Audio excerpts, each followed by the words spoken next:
Maya, seorang tenaga kerja wanita asal Indonesia, tiba di Selangor dengan harapan memperbaiki kondisi keluarganya. Ia tinggal di rumah asrama tua yang penuh cerita mistis. Maya tidak menyangka asrama itu akan menjadi saksi pengalaman menyeramkan yang mengubah hidupnya. Maya menatap lekat tiket pesawat yang kini lusuh tergenggam di tangannya. Perjalanan dari kampung kecilnya di Indonesia menuju Selangor, Malaysia, terasa seperti awal dari kehidupan baru. Ia melangkah keluar dari bandara dengan perasaan campur aduk antara harapan dan kekhawatiran. Angin malam menyambutnya dengan udara lembab yang membawa aroma kota asing. Di hatinya, Maya menyimpan tekad untuk memperbaiki nasib keluarganya yang terjerat dalam kemiskinan. Namun, ia tak pernah membayangkan bahwa langkah pertama di negeri orang akan membawa dirinya ke dalam pusaran misteri yang kelak menghantui pikirannya. Asrama tua yang menjadi tempat tinggalnya berdiri kokoh di ujung jalan kecil, memunggungi ladang tebu yang gelap dan sunyi. Bangunannya terlihat suram, dengan dinding bercat kusam yang mengelupas di sana-sini, seperti menyimpan rahasia yang enggan diungkapkan. Maya membawa koper kecilnya menaiki tangga sempit yang berderit setiap kali diinjak. Di lorong panjang yang sepi itu, suara angin mendesis pelan seperti bisikan samar. Sebuah lampu neon berkedip di ujung lorong, memberikan bayangan remang-remang yang bergerak seiring langkahnya. Hati Maya mulai terusik oleh keheningan yang terasa terlalu pekat. Saat pertama kali membuka pintu kamar, Maya disambut bau melati dari ruangan kecil itu. Jendela besarnya menghadap langsung ke ladang tebu, tetapi tirai usang yang menggantung di sana seolah melarang cahaya masuk. Ia menghela napas panjang, mencoba menenangkan dirinya. Hanya tempat sementara, gumamnya, berusaha mengusir rasa rindu akan rumahnya di kampung. Malam itu, setelah membereskan barang-barang, ia berbaring di kasur tipis yang dipenuhi suara gesekan pegas tua. Tetapi tidur tak kunjung datang, digantikan oleh perasaan gelisah yang tak dapat ia jelaskan. Di tengah keheningan malam, Maya mendengar suara. Itu seperti langkah kaki berat, bergerak perlahan di sepanjang lorong di luar kamarnya. Suara itu terdengar begitu jelas di antara dinding tipis asrama itu. Jantung Maya berdebar kencang. Ia berpikir, mungkin itu penghuni lain yang baru pulang dari kerja shift malam. Namun, suara langkah itu berhenti tiba-tiba, tepat di depan pintunya. Tak ada ketukan, tak ada salam, hanya keheningan yang lebih menyeramkan dari suara apapun. Maya duduk di atas kasur dengan tubuh gemetar. Waktu terasa melambat saat ia menunggu sesuatu terjadi. Namun, tidak ada apa-apa. Dengan sisa keberaniannya, ia bangkit dan membuka pintu perlahan. Lorong itu kosong. Lampu neon yang berkedip di ujung lorong terasa lebih mengganggu sekarang, seperti matanya sendiri sedang mengawasi. Angin dingin berhembus dari arah tangga, menyapu rambut Maya yang basah oleh keringat. Pasti cuma perasaanku, katanya pada dirinya sendiri, meskipun suara hatinya berbisik sebaliknya. Keesokan harinya, Maya berusaha melupakan kejadian itu. Ia meyakinkan dirinya bahwa semua itu hanya hal biasa. Tetapi, perasaan ganjil tidak hilang. Para penghuni asrama yang ia temui di lorong tampak sibuk dan menghindari berbicara lama-lama. Ada sesuatu yang tidak diucapkan di antara mereka. Sebuah rahasia yang hanya dibagi dalam tatapan mata penuh kewaspadaan. Bahkan penjaga asrama tua, seorang pria dengan raut keras dan mata cekung, tampak enggan menjawab pertanyaan Maya tentang asrama itu. Malam berikutnya, Maya mencoba bersikap biasa. Ia duduk di dekat jendela, memandangi ladang tebu yang luas dan gelap. Namun, saat itu pula ia merasa diawasi. Dari sudut matanya, ia menangkap bayangan bergerak di tepi ladang. Ia menoleh cepat, tetapi tak ada apa-apa di sana. Terdengar suara burung hantu di kejauhan. Suaranya melengking seperti jeritan seorang wanita. Maya menutup tirai dengan cepat, berusaha mengabaikan rasa takut yang kembali merayap. Setiap malam, suasana di asrama semakin terasa aneh. Angin yang berhembus di lorong seolah membawa bisikan samar.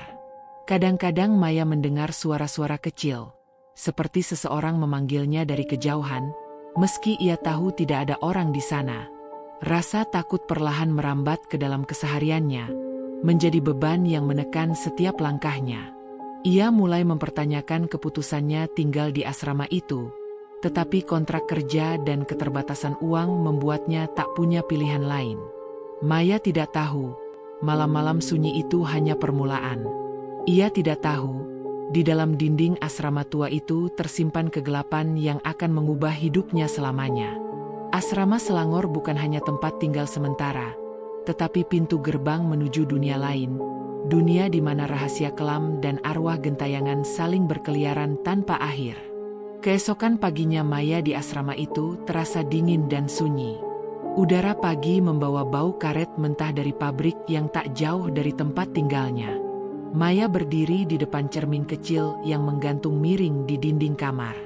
Pantulannya tampak lelah, dengan bayangan matanya yang menghitam karena kurang tidur. Ia mencoba mengabaikan perasaan tidak nyaman yang masih menggantung sejak malam sebelumnya. Maya bergegas mengenakan seragam kerjanya, lalu keluar dari kamar untuk mengejar angkutan umum menuju pabrik. Lorong asrama yang dilalui Maya terlihat sama suramnya seperti semalam. Beberapa penghuni lain keluar dari kamar mereka, tetapi tak ada yang berbicara atau sekadar tersenyum. Semua bergerak cepat, seolah enggan bertukar pandang atau berbagi percakapan. Ketika Maya mencoba menyapa seorang wanita tua yang membawa kantong belanja, ia hanya menerima anggukan kecil sebelum wanita itu mempercepat langkahnya. Maya menelan ludah, merasakan kesepian yang menguasai lingkungan barunya. Di pabrik, Maya sibuk dengan tugasnya di jalur produksi.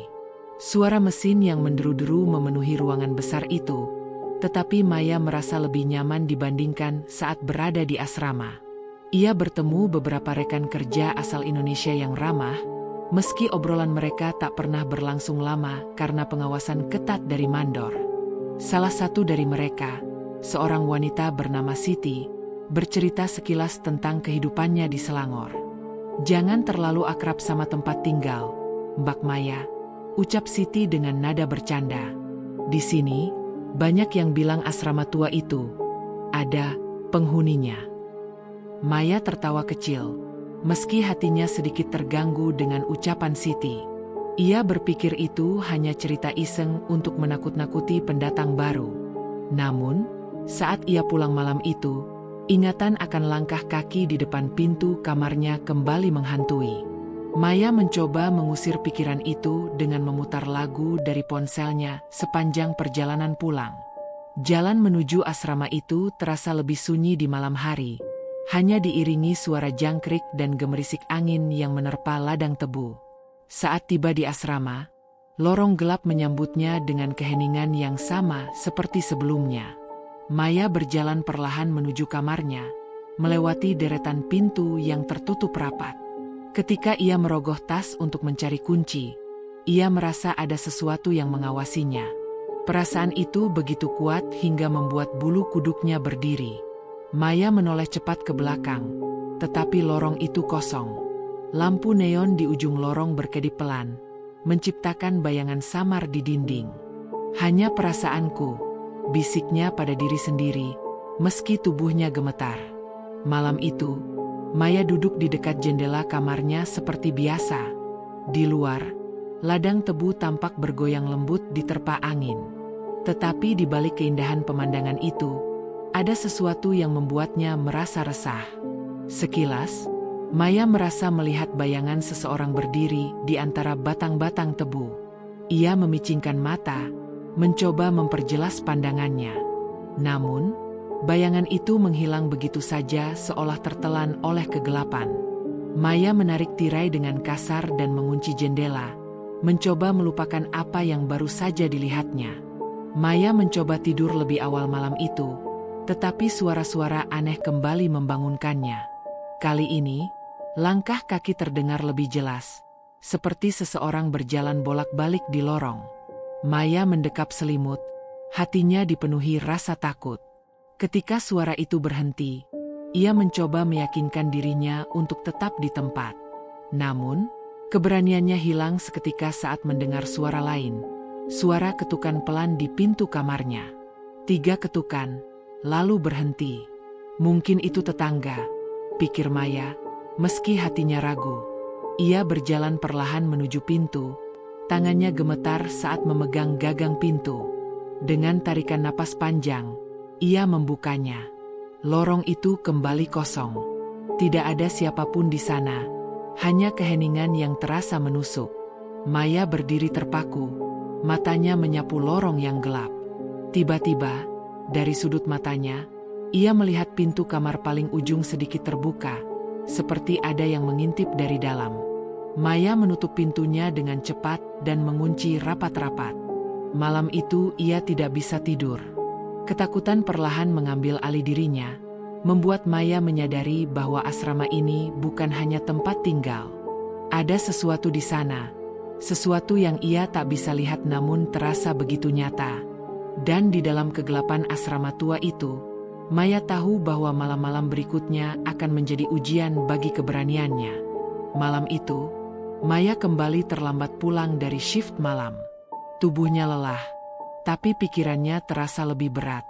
Ia mencoba mengabaikan keanehan yang terus terjadi di asrama tua itu, namun perasaan tidak nyaman semakin sulit disangkal. Saat melewati lorong asrama, suasana terasa berbeda. Lorong yang biasanya sunyi kini terdengar suara samar, seperti tawa kecil seorang anak. Suara itu melompat-lompat di antara tembok sempit, membuat Maya menghentikan langkahnya. Ia menoleh ke belakang, namun lorong itu kosong seperti biasa. Sesampainya di kamar, Maya menutup pintu rapat dan menguncinya, berusaha meyakinkan dirinya bahwa apa yang ia dengar hanyalah suara dari imajinasinya. Namun, saat malam semakin larut, suara itu muncul lagi. Kali ini lebih jelas. Tawa riang seorang anak kecil bercampur dengan bunyi bola yang dipantulkan. Maya duduk terpaku di kasur, tubuhnya gemetar. Ia menoleh ke arah pintu, tetapi suara itu tidak berasal dari sana. Sebaliknya, suara itu terdengar dari luar jendela kamarnya yang menghadap ke ladang tebu. Dengan hati-hati, Maya melangkah ke jendela. Ia membuka tirai sedikit, berharap bisa melihat sesuatu yang bisa menjelaskan suara itu. Namun, yang ada di depannya hanyalah ladang tebu yang bergoyang perlahan diterpa angin malam. Suara tawa dan bola itu masih terdengar, seolah bermain-main di antara batang tebu. Maya menutup tirai dengan cepat. Rasa takutnya semakin mencekik. "Aku pasti terlalu lelah," gumamnya, mencoba mengabaikan perasaan bahwa ada sesuatu yang sedang mengintai. Namun, malam berikutnya, suara itu kembali. Kali ini, suara bola yang memantul terdengar lebih dekat, seolah berasal dari tangga asrama. Maya mencoba menenangkan dirinya, tetapi rasa penasarannya tak tertahankan. Ia berdiri di depan pintu, mencoba mendengarkan lebih jelas. Suara itu datang dan pergi, seperti sedang mengundang. Dengan ragu, Maya memutar gagang pintu dan mengintip keluar. Lorong itu gelap dan sepi, tetapi dari arah tangga, ia melihat bayangan kecil berlari menaiki anak-anak tangga. "Siapa itu?" panggil Maya dengan suara bergetar, tetapi tak ada jawaban. Ia melangkah keluar, mengikuti suara itu. Langkah kakinya terasa berat. Setiap suara pantulan bola membuat jantungnya berdetak lebih cepat. Ketika ia sampai di tangga, bayangan kecil itu sudah menghilang. Maya mengintip ke bawah, tapi hanya kegelapan yang menyambutnya. Udara di lorong terasa lebih dingin dari biasanya, membuat tubuhnya menggigil. Esok harinya, Maya mencoba bertanya kepada salah satu tetangga yang terlihat ramah, seorang pria parubaya yang tinggal di lantai bawah. "Pak, ada keluarga dengan anak kecil di asrama ini?" tanyanya dengan hati-hati. Pria itu mengernyitkan dahi dan menggeleng. "Tidak ada anak kecil di sini. Asrama ini isinya pekerja dewasa saja," jawabnya dengan nada yakin. Kata-kata itu membuat tubuh Maya terasa dingin. Kalau begitu, siapa yang bermain bola setiap malam? Malam itu, suara tawa dan bola kembali terdengar. Namun, Kali ini Maya sudah memutuskan untuk tidak lagi diam di kamar. Dengan langkah berat, ia membuka pintu dan menuju tangga. Ia berdiri di sana beberapa saat, mendengarkan suara itu yang kini terdengar seperti berasal dari lantai bawah. Ketika Maya menuruni tangga, ia melihat sesuatu di lantai bawah yang membuat napasnya terhenti. Bola kecil berwarna merah tergeletak di anak tangga terakhir, tetapi tak ada siapapun di sana. Maya menunduk untuk mengambil bola itu, tetapi suara langkah kaki kecil tiba-tiba terdengar di belakangnya. Ia berbalik cepat, namun hanya melihat lorong kosong. Suara langkah itu kini terdengar menjauh, menuju lantai atas. Dengan panik, Maya berlari ke arah kamarnya. Ketika ia menutup pintu, ia mendengar sesuatu yang membuat tubuhnya gemetar hebat. Suara ketukan pelan di jendelanya. Maya menatap jendela dengan ngeri. Tirai usang itu bergoyang pelan, seolah ada sesuatu di luar yang menunggu. Jantungnya berdetak kencang, dan tubuhnya membeku di tempat. Dengan tangan gemetar, ia meraih telepon genggamnya untuk menyalakan lampu senter. Tetapi sebelum ia sempat melakukannya, suara tawa kecil terdengar lagi, kali ini tepat di luar jendela. Maya terjatuh ke lantai, menutup telinganya, berharap suara itu segera pergi. Malam itu, ia hanya bisa berdoa agar hari segera berganti. Hari berikutnya, Maya menjalani rutinitas seperti biasa, tetapi pikirannya terus terbayang pada suara-suara aneh yang ia dengar malam sebelumnya. Ia mencoba menceritakan sedikit kegelisahannya kepada Siti di pabrik, namun responnya hanya berupa tawa kecil. Mungkin cuma pikiranmu saja, Maya. Asrama tua memang suka bikin orang parno, ucap Siti santai. Namun, kata-kata itu tak cukup meyakinkan Maya. Ada sesuatu di asrama itu, sesuatu yang nyata, dan ia tahu itu. Malam itu, setelah selesai bekerja, Maya berjalan pulang dengan langkah cepat. Udara malam terasa lebih dingin dari biasanya, dan bayangan ladang tebu yang gelap di kejauhan semakin membuat bulu kuduknya berdiri. Ketika ia tiba di asrama, lorong itu tampak lebih gelap dari biasanya. Lampu neon di ujung lorong tidak lagi berkedip. Kini padam sepenuhnya, menyisakan lorong dalam kegelapan pekat. Maya menyalakan senter dari ponselnya, berjalan perlahan menuju kamarnya. Saat ia melewati pintu-pintu yang tertutup rapat, Maya mendengar suara seseorang memanggil pelan. Maya, suara itu seperti bisikan lembut, tetapi jelas memanggil namanya. Maya menoleh cepat, dan di sana, di ujung lorong yang gelap, berdiri seorang wanita muda. Wajahnya teduh, rambutnya panjang tergerai, dan senyumnya samar. Kamu tinggal di sini, ya? Baru pindah, kan? Tanya wanita itu. Maya mengangguk pelan, masih terkejut dengan kemunculannya. Aku Sekar, lanjutnya, memperkenalkan diri. Maya merasa sedikit lega. Akhirnya, ada seseorang yang tampak ramah di asrama ini. Aku Maya. Baru beberapa minggu di sini, jawabnya ragu. Sekar tersenyum tipis. Aku tinggal di kamar paling ujung, katanya, menunjuk ke arah pintu terakhir di lorong. Kalau kamu butuh teman bicara, aku selalu ada. Kata-katanya terdengar hangat, tetapi ada sesuatu dalam nada suaranya yang membuat Maya merasa aneh, seperti suara itu berasal dari tempat yang jauh. Sejak malam itu, Maya dan Sekar sering bertemu di lorong. Sekar selalu muncul ketika Maya baru pulang kerja, dan mereka mengobrol tentang kehidupan masing-masing. Sekar mengaku bekerja sebagai pengasuh bayi, tetapi Maya tidak pernah melihatnya pergi atau pulang kerja. Ia juga tidak pernah menyebut siapa majikannya. Meski begitu, Maya merasa nyaman berbicara dengan Sekar, yang selalu mendengarkan dengan penuh perhatian. Namun, ada satu hal yang selalu mengganggunya. Sekar tidak pernah mau diajak masuk ke kamar Maya. Aku suka di luar saja, kata Sekar setiap kali Maya menawarkan. Udara di sini lebih segar. Maya tidak pernah memaksa, meski ia merasa sikap itu sedikit aneh.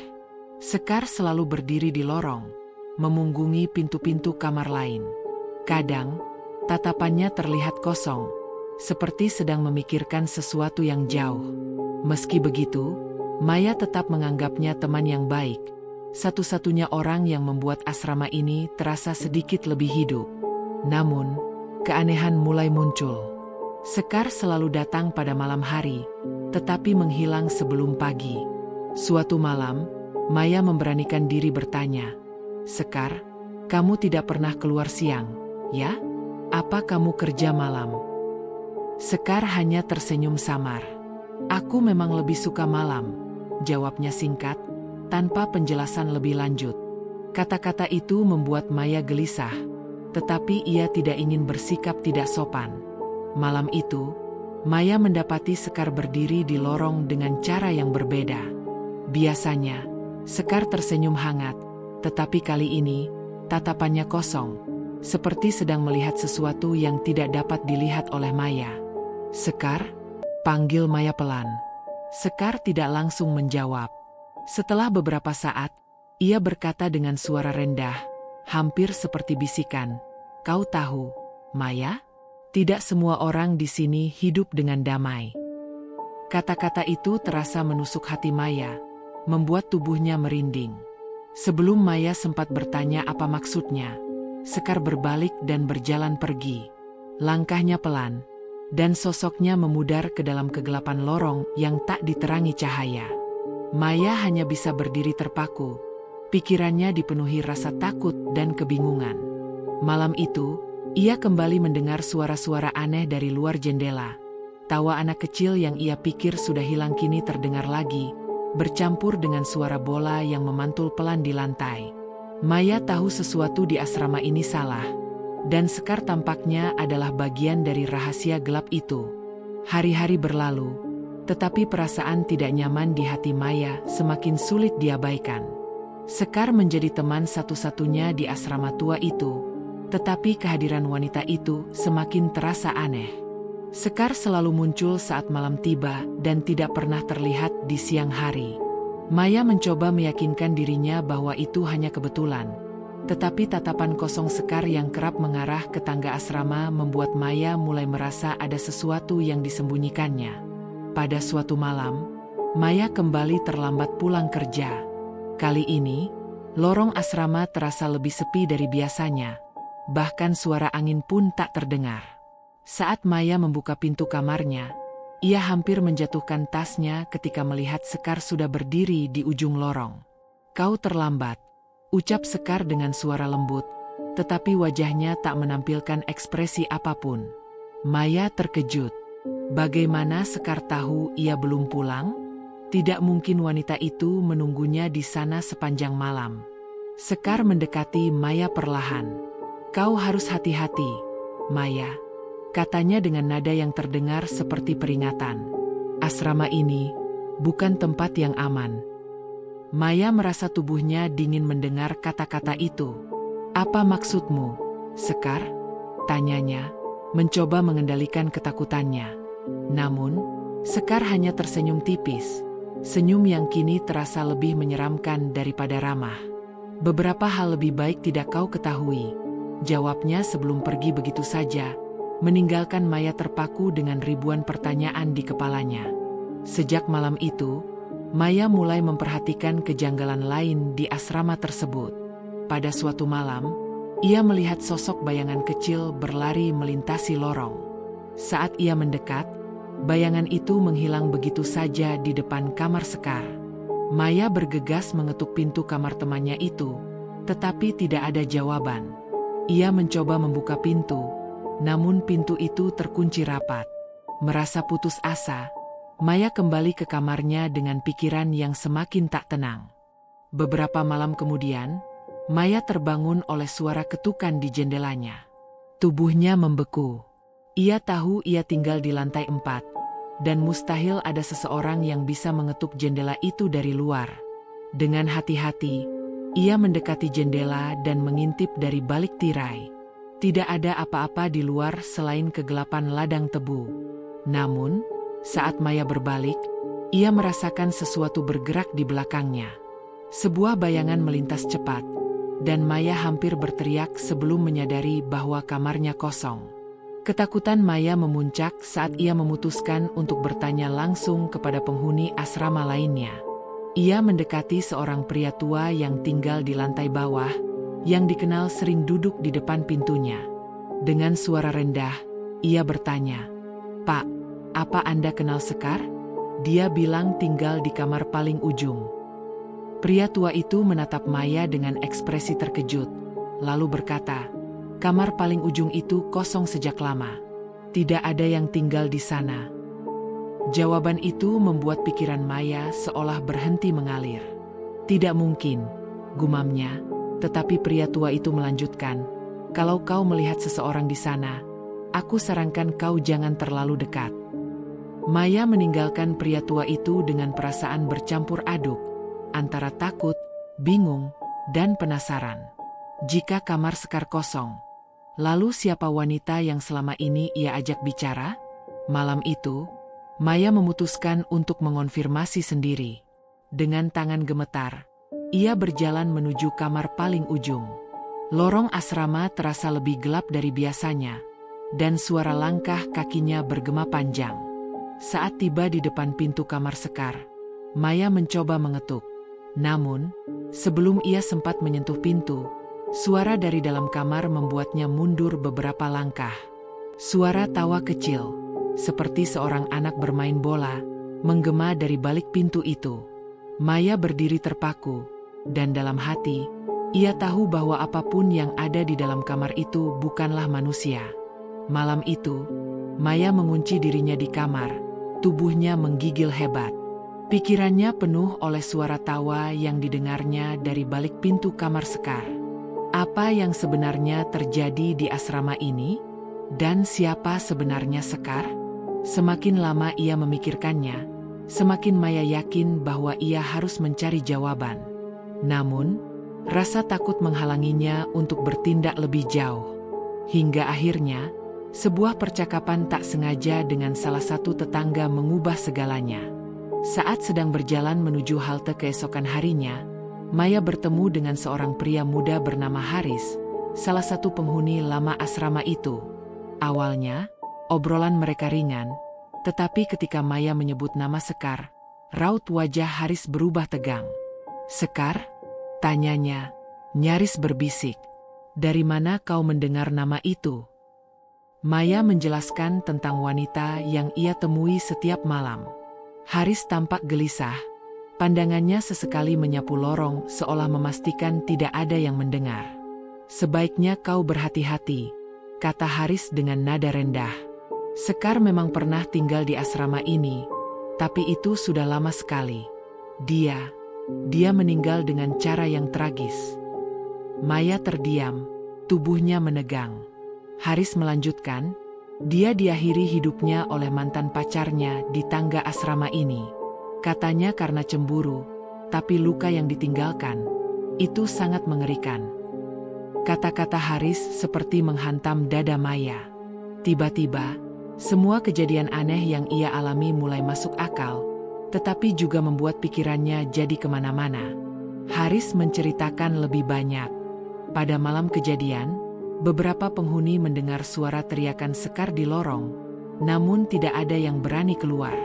Ketika akhirnya polisi datang, tubuh Sekar ditemukan tergeletak di tangga dengan luka yang parah. Sejak itu, ada yang bilang dia tidak pergi.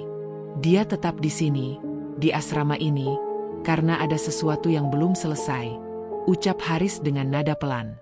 Maya merasa tubuhnya lemas. Wajah Sekar yang selama ini hangat kini terbayang dengan luka yang ada di tubuhnya, sebuah gambaran yang menghantuinya tanpa henti. Malam itu, Maya tidak bisa tidur.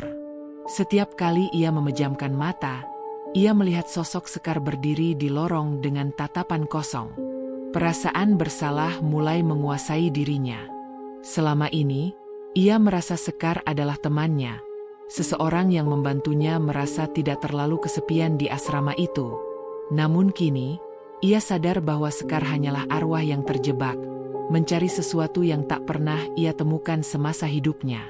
Sekitar tengah malam, Maya mendengar suara langkah kaki di lorong. Kali ini, langkah itu terasa lebih lambat dan berat, seperti seseorang menyeret tubuhnya. Maya tidak lagi ingin melarikan diri. Ia tahu, ia harus menghadapi apapun yang datang. Dengan hati-hati, ia membuka pintu kamarnya. Lorong itu kosong, tetapi bola kecil berwarna merah yang pernah ia lihat sebelumnya kini tergelinding perlahan menuju kakinya. Tiba-tiba, suara tawa kecil terdengar, menggema di seluruh lorong. Maya menoleh ke ujung lorong, dan di sana, berdiri Sekar dengan wajah pucat dan mata penuh air mata. Sekar tidak tersenyum seperti biasanya. Kali ini, ia tampak rapuh dan lelah. "Maya," suaranya terdengar serak, seperti suara yang datang dari jauh. Maya hanya bisa berdiri terpaku. Tubuhnya kaku oleh rasa takut dan iba yang bercampur aduk. "Terima kasih," bisik Sekar dengan suara yang hampir tak terdengar. "Terima kasih telah menemaniku." Sebelum Maya sempat menjawab, Sekar perlahan memudar. Tubuhnya hilang seperti kabut yang tertiup angin. Hanya bola merah yang tersisa, berguling pelan hingga berhenti di depan pintu kamar paling ujung. Maya terjatuh di lantai, air mata mengalir di pipinya. Ia tahu bahwa ini belum berakhir, bahwa asrama ini masih menyimpan rahasia kelam lainnya. Tetapi untuk malam itu, ia hanya bisa berdoa agar Sekar akhirnya menemukan kedamaian. Malam itu, setelah Sekar memudar dari pandangan, Maya mengunci pintunya dan duduk bersandar di lantai. Tubuhnya terasa lemah, seolah semua energi terkuras. Bola kecil merah yang tergelincir di lorong masih terbayang di pikirannya.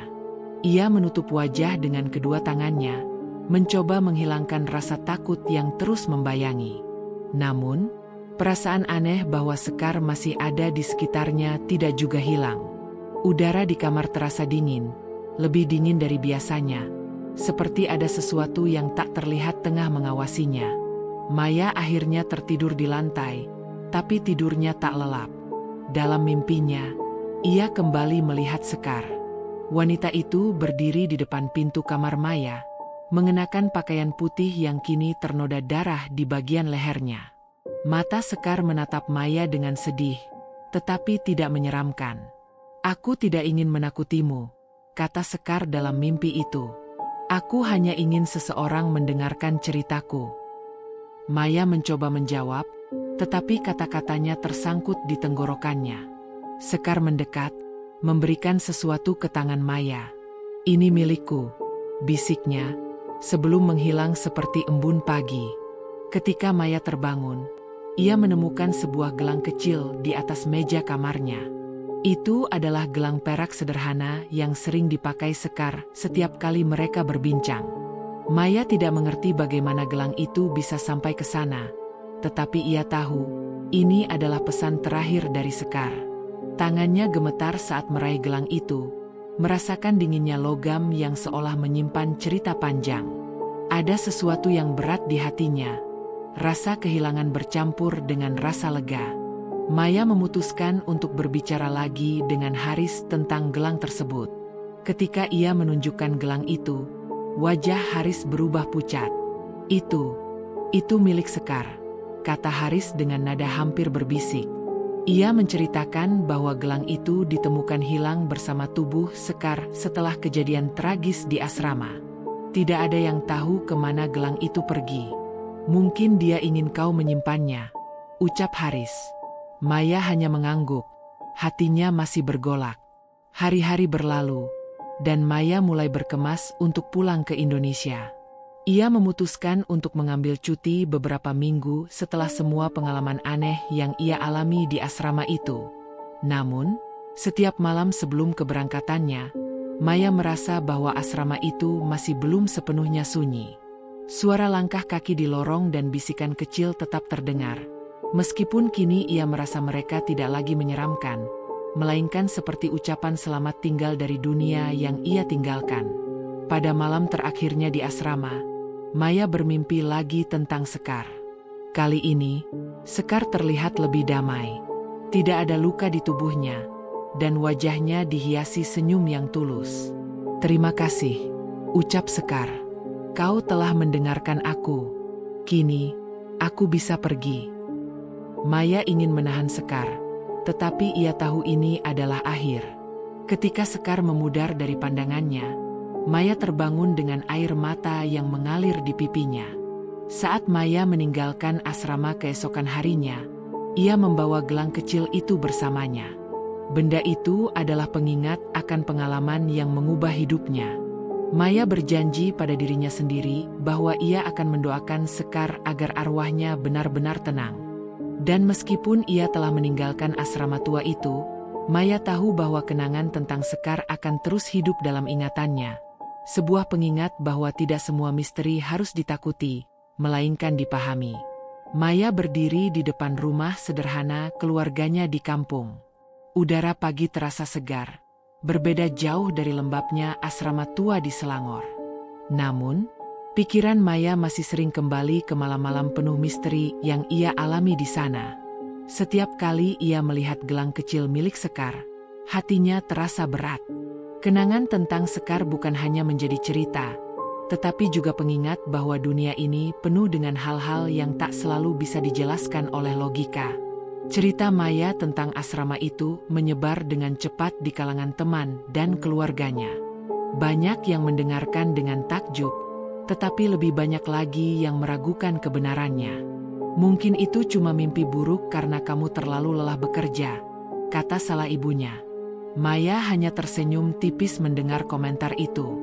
Ia tahu betul apa yang telah ia alami bukan sekadar imajinasi. Malam-malam di asrama itu adalah nyata, dan Sekar adalah bagian dari masa lalunya yang akan selalu membekas. Setiap malam sebelum tidur, Maya berdoa untuk Sekar, berharap arwah wanita itu telah menemukan kedamaian.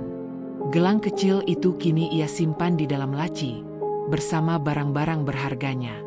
Kadang, ketika ia merindukan Sekar atau merasakan kesunyian, Maya membuka laci itu, memegang gelang tersebut, dan membisikkan doa pelan. Di dalam hatinya, Maya percaya bahwa meskipun Sekar telah pergi, persahabatan mereka, meski singkat dan penuh misteri, telah menyelamatkan keduanya dari kesepian. Sekar mungkin telah tenang, tetapi jejaknya akan selalu hidup di hati Maya.